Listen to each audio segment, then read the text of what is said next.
নিজেদের স্বার্থে এক্সাক্টলি। একজোট, তখন কেন দুটি দেশ ভাগ হয়ে যায়? চীনের সাথে সম্পর্ক নাকি তারা পর্যবেক্ষণ করছে। পর্যবেক্ষণ করতে হবে কেন? কারণ চীনের সাথে তাদের একটা সাইকোলজিক্যাল প্রবলেম এখনো আছে। ভেতরের কাহিনীটা জানে না, তারা মনে করছে যে ভারতকে বাচ্চা- সরিয়ে না, চীনকে না, দেওয়া হচ্ছে। খুব কম দেশ এখন আছে যারা বড় আকারে ইনফ্রাস্ট্রাকচার ইনভেস্ট করতে পারে। কি জাদু আছে বাংলাদেশ চীনের এই নতুন সম্পর্কে?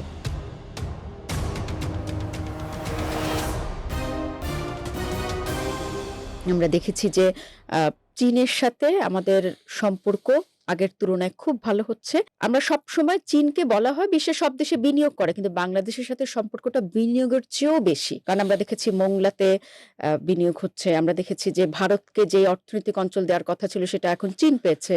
আমরা দেখছি যে বাগেরহাটের খান জাহান আলী বিমানবন্দর, যেটি 1996 সালে থেকে সেটি আর কোনো কাজে আসেনি বা সেভাবে এগোয়নি। সব যেন আলোর মুখ দেখছে।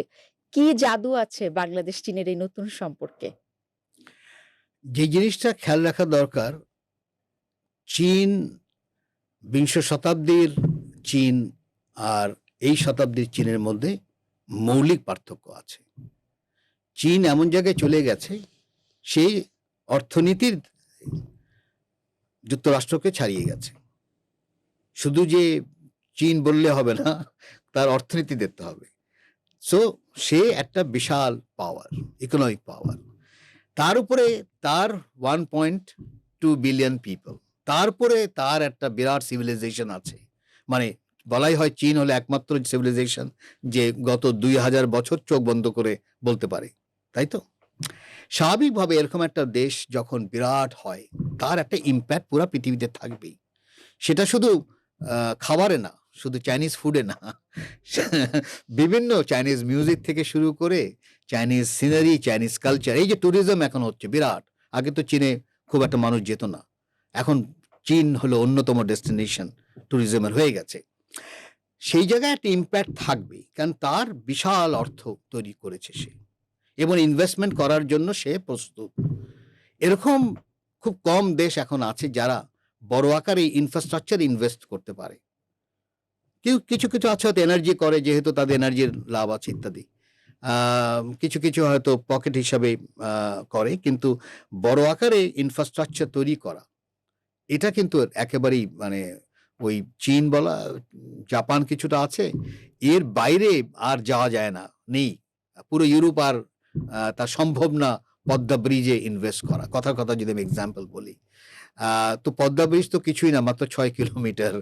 চীনের ব্রিজ আছে যেটা 100 কিলোমিটারের ব্রিজও আছে তাদের।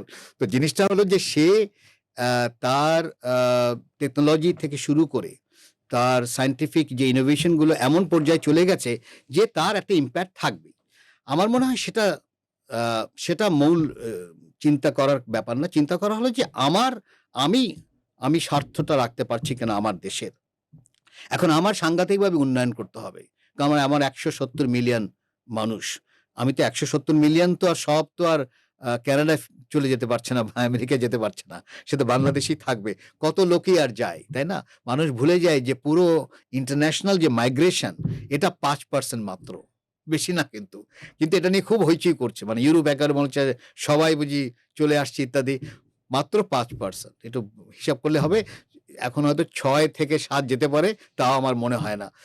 তো সেই জায়গায় যদি আমি একটু দৃষ্টি তাই, তার মানে হলো কি, মানে ওভার 95% লোক তো বেশি থাকতে চায় বাংলাদেশে। বাংলাদেশে কতই বা লোক বিদেশে যায়, সেই যদি আমি তুলনা করি। এবং সেটা স্থায়ী মাইগ্রেশন কিন্তু খুব কম। খুবই কম, মানে একেবারে মানে আর এখন তো আরো কমে গেছে। পার্টিকুলার পশ্চিমা দেশের অবস্থা যেহেতু খুব একটা ভালো না, এমনিতেই কমে গেছে। এখন এই কমে যাওয়ার ফলে আমাকে ঠিক করতে হবে, আমার হাসপাতাল করতে হবে, আমার এডুকেশন করতে হবে, আমার রাস্তাঘাট, আমার ইনফ্রাস্ট্রাকচার ইত্যাদি। সেই জায়গায় বাংলাদেশ বসে থাকতে পারে না। মানে যেই কারণে ভারতের কি বলে পোর্টকে যেই দেওয়া হয়েছিল সেটা চীন নেওয়া হলো, ওটাও কিন্তু একটু মানে জানতে হবে যে কেন এটা হয়েছে। ওটা আসলে যেই কোম্পানিকে দেওয়া হয়েছিল ভারতের, সে ডেলিভার করতে পারেনি টাইম। টাইম যেহেতু হয়ে গেছে, সেকেন্ড বিডার ছিল কিন্তু চীন। চীন সবসময় ছিল। তো সে যেহেতু নাই, চীনকে যখন বলছে হ্যাঁ আমি আছি, তার কিন্তু তো কোনো অসুবিধা নেই। স্যার, আমরা যেটা দেখি যে বাংলাদেশের সাধারণ মানুষ কিন্তু এত ভেতরের কাহিনীটা জানে না। তারা মনে করছে জি, ভারতকে বাচ্চা সরিয়ে না, চীনকে না, দেওয়া এটা হয়েছে ঠিক আরকি। না। সেটা বলছে হ্যাঁ, এটা এটা আসলে ঠিক মিডিয়ারও না। দায়িত্ব, আমাদের যারা কাজ করেন তাদেরও দায়িত্ব জিনিসটাকে পরিষ্কার করা। এটা ভারতের যে কোম্পানি সে ডেলিভার করতে পারেনি। সে যদি ঠিকমতো ডেলিভার করতে পারতো, এখন হতে পারে সে রাজনৈতিক কারণে হয়তো ডেলিভার করেনি বা অর্থনৈতিক কারণেও ডেলিভার করেনি, অনেক কারণই হতে পারে। কিন্তু ভারত আর চীনের মধ্যে যেই আমরা দ্বন্দ্বটা আমরা বাংলাদেশে দেখি, এটাও কিন্তু আসলে ঠিক না। মানে এটাও খেয়াল রাখতে হবে। অনেকটা কি কল্পনাপ্রসূত বলা যায়? কল্পনাপ্রসূত না, মানে কথা হচ্ছে পরিবর্তনটা আমরা খেয়াল করছি না। ভারতের সাথে চীনেরও কিন্তু বিশাল সম্পর্ক তৈরি হয়েছে। ভারতের সবচাইতে বড় বাণিজ্য রেজিম কিন্তু এখন চীন। এখন কিন্তু যুক্তরাষ্ট্র নেই, চীন হয়ে গেছে। ভারতের যত ছাত্র বিদেশে পড়তে যায়, তাদের বিরাট অংশ কিন্তু একসময় যুক্তরাজ্যতে পড়তে যেত। ২০০০ আমার মনে হয় ৪ বছর না ২০১৮ থেকেই মনে হয় এখন চীনে যায় কিন্তু। প্রচুর ছাত্র কিন্তু, এবং বেশিরভাগই বিজ্ঞানের ছাত্ররা এরা চীনে পড়তে যায়। এই বছরের হিসাব এখনো আসেনি, কিন্তু আমি মনে করি এবার বুঝি যুক্তরাষ্ট্রকেও ছাড়িয়ে দিবে। কারণ যুক্তরাষ্ট্র যেহেতু অনেক নিষেধাজ্ঞা ইত্যাদি শুরু করেছে, ভারতের ছাত্ররা হয়তো ওখানে যাবে না, চীনে যাবে। তো সেই জায়গায় যদি আমি দেখি, ব্রিক্সে তারা একসাথে কাজ করে, চীন আর ভারত। ইউক্রেইনে পুরা যুদ্ধে কিন্তু তারা একসাথে কাজ করেছে। এই যে রাশিয়ার উপরে স্যাংশন দেওয়া হলো, সেই জায়গায়ও কিন্তু ভারত আর চীন একসাথে ছিল। এমনকি পার্শ্ববর্তী দেশ মিয়ানমারের যতগুলি ভোটাভুটি হয়েছে রোহিঙ্গা নিয়ে, সবগুলো চীন আর ভারত কিন্তু একসাথে ছিল। তার মানে আমি দেখি চীন ভারত নিজেদের স্বার্থে এক্সাক্টলি। একজোট, কিন্তু যখন বাংলাদেশ ইস্যু আসে তখন কেন দুটি দেশ ভাগ হয়ে যায়? একজন আরেকজনের দিকে কারণ আমরা দেখি সবসময় ভারত বলছে চীনের সাথে সম্পর্ক নাকি তারা পর্যবেক্ষণ করছে। পর্যবেক্ষণ করতে হবে কেন? এক্সাক্টলি। এই জায়গায় পরিবর্তনটা তাদের আসা দরকার। সেই ম্যাচুরিটি এখনো আসেনি। তাদের মিডিয়ারও সেই ম্যাচুরিটি আসেনি, বা তারা হয়তো ওইটা বলতে চাচ্ছেন না। কারণ চীনের সাথে তাদের একটা সাইকোলজিক্যাল প্রবলেম এখনো আছে। ওই যে 1962 তে যেহেতু যুদ্ধে হেরে গিয়েছিল, ওই জিনিসটা তারা এখনো ভুলতে পারেনি। তার উপরে চীনের সাথে বেশ কতগুলো টেরিটোরিয়াল সম্পর্ক মানে ঝামেলা আছে এখনো। একটা হলো আকসাই চীনের ঝামেলা আছে ওখানে। আরেকটা দেখলাম। সাউথ তিব্বত, যেটা অরুণাচল প্রদেশ বলা হয়, চীন বলে ওটাকে সাউথ তিব্বত। এইসব কতগুলো জিনিস জায়গায় কিন্তু ওদের এখনো সমস্যা আছে। কিন্তু তারপরেও কিন্তু তারাও কিন্তু অনেক পরিবর্তন হয়ে গেছে। এমনকি তাদের যে বর্ডারের যে এগ্রিমেন্ট গুলো, সেটাও কিন্তু দেখার মতন।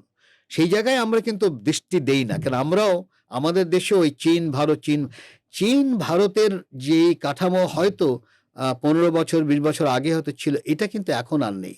এখন মূলত হলো যুক্তরাষ্ট্র এবং চীন, এটা হলো মূল দ্বন্দ্ব। সেই জায়গায় ভারত চীন দ্বন্দ্ব কিন্তু অত মানে কঠিন না, যতখানি কঠিন। যতটা আমাদের মিডিয়াতে আসে বা যতটা আমাদের আমরা টিভির টক শো গুলিতে দেখি, Exactly. যতটা ফুলিয়ে ফাঁপিয়ে বলা হয়, দিন শেষে কিন্তু নিজেদের স্বার্থে সবাই এক।